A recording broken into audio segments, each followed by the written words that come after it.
Hi there, all the beautiful souls that descended into this world to give benefits to all others, as many as you are capable, according to God's grace and God's will. I'm glad you are in this world, and I love you for that, and I thank you for that. Even if you do some little good to others, even though you think it's little, but it could mean the world to the receiver. At least your soul is pure, your heart is benevolent, as you are worshiping God, praising all the masters, and thanking all the noble souls who are doing God's will for the benefit of all. I'm glad you're here with me. Otherwise, I probably would have felt or would be still feeling very lonely on this planet, as we are kind of far away from home. Though it's not far, but because of physical space, it makes us feel that it's far. But as long as we meditate inside, we can always contact home or make a brief visit to some nearby neighborhood of our heavenly home. I want to ask you, please also help me to thank Mahākāśyapa, because I don't think I thanked him enough. And I want to tell you his story so that some of you who don't know who he is would feel honored to know him. You see, Mahākāśyapa was one of the foremost disciples of the Buddha when the world honored one was still alive, and he was named the ascetic number one. Buddha had 10 foremost disciples, and some of them had the title, like Mahākāśyapa is ascetic number one. Maudalagayana is like magical power number one. And the great Anand is good memory number one. Yes. There are more. Sariputra is the wisest, for example.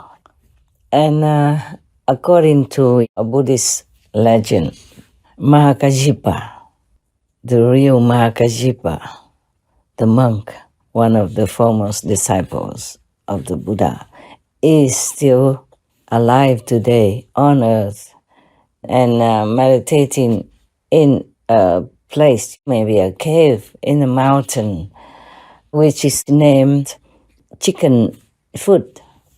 Yes, so the one who had given me the Buddha Sarira, your sister wanted me to change the photo that they put on in the first place. They were not the ones that Mahākāśyapa gave me, so she wanted me to change it to the real photograph. I really want to see it now, but I'm kind of far. I couldn't get there quickly enough yet. Besides, I'm still in retreat.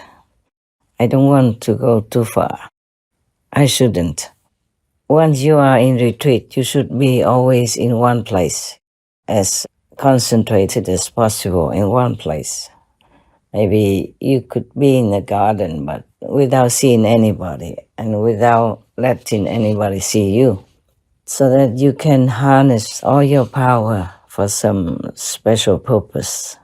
Many people do retreat just to invigorate their energy and to harness all the power so that they can accomplish some task.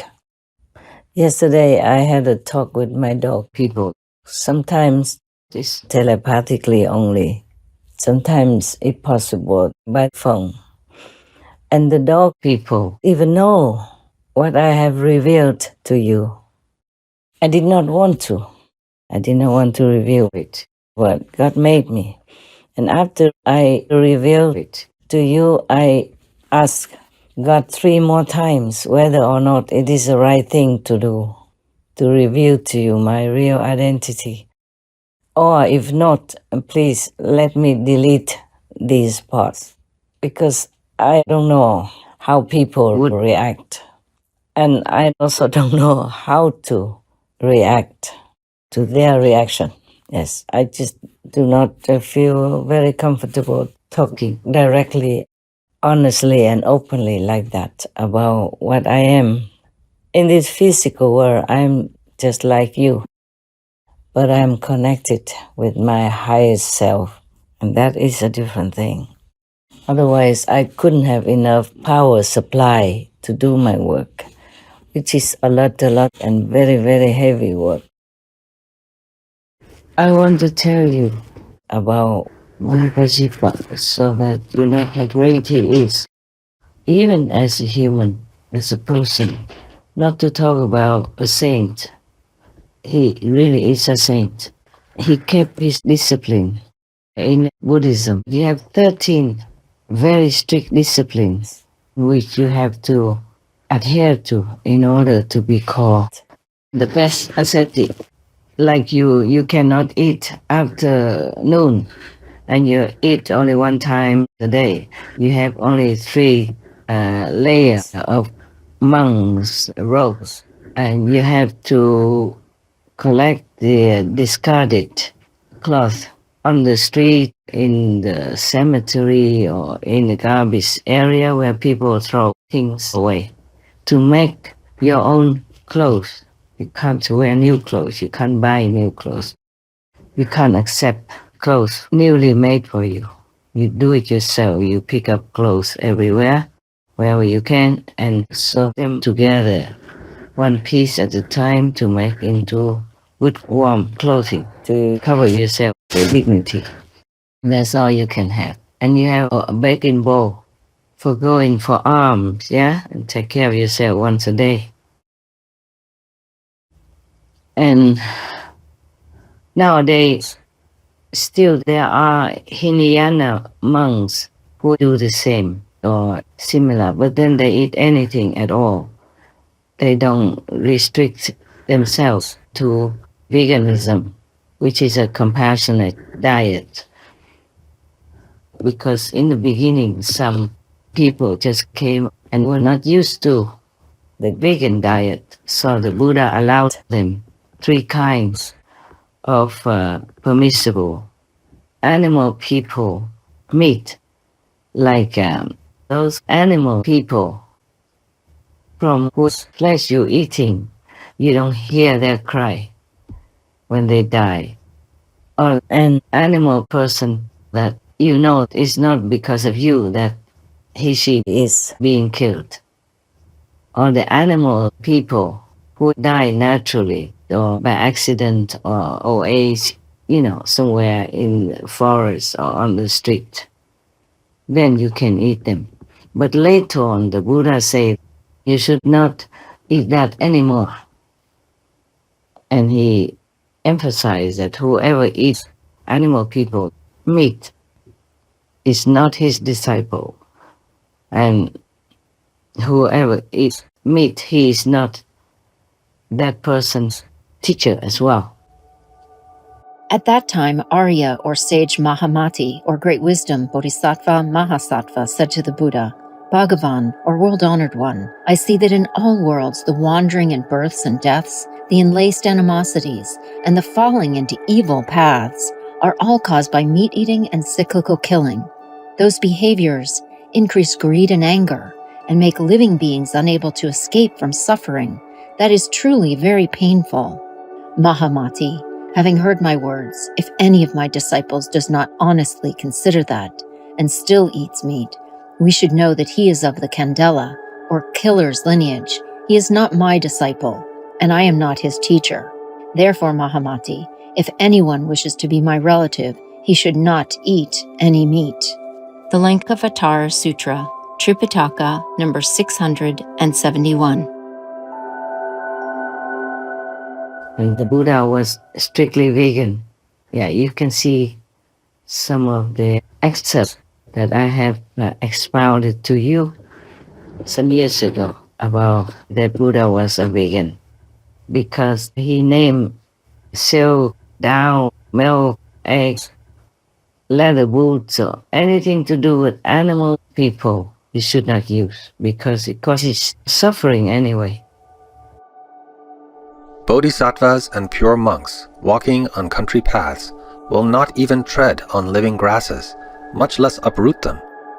How then can it be compassionate to gorge on other beings' blood and flesh? Monks who will not wear silks from the East, whether coarse or fine, who will not wear shoes or boots of leather, nor furs, nor birds down from our own country, and who will not consume milk, curds, or ghee, have truly freed themselves from the world. When they have paid their debts from previous lives, they will roam no longer through the three realms. Why? To wear parts of a being's body is to involve one's karma with that being, just as people have become bound to this earth by eating vegetables and grains. I can affirm that a person who neither eats the flesh of other beings, nor wears any part of the bodies of other beings, nor even thinks of eating or wearing these things, is a person who will gain liberation.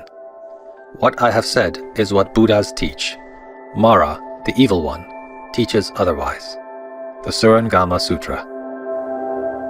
Even if that animal person is not killed because of you, if you eat it, then people will have to kill another animal person to sell to other people who want to buy, because you have eaten that portion of animal people. So there's one person missing, one chicken person missing. So if somebody wants to buy, they have to kill another chicken person to sell to you, or to them. The Buddha taught compassion in all of the scriptures that he preached during his lifetime, which was many decades. So if a monk is supposed to follow the Buddha, he should adhere to compassion. That is normal. You do what your teachers do. Besides, it is should not do things. You should not kill others to sustain your life. Just like you wouldn't want to be killed to sustain other beings' life. You wouldn't be willing to be killed so that a tiger can be filled. Huh? No. So similarly, a chicken, a cow, a pig, a goat person would not want to be killed to sustain your life, to fill your stomach.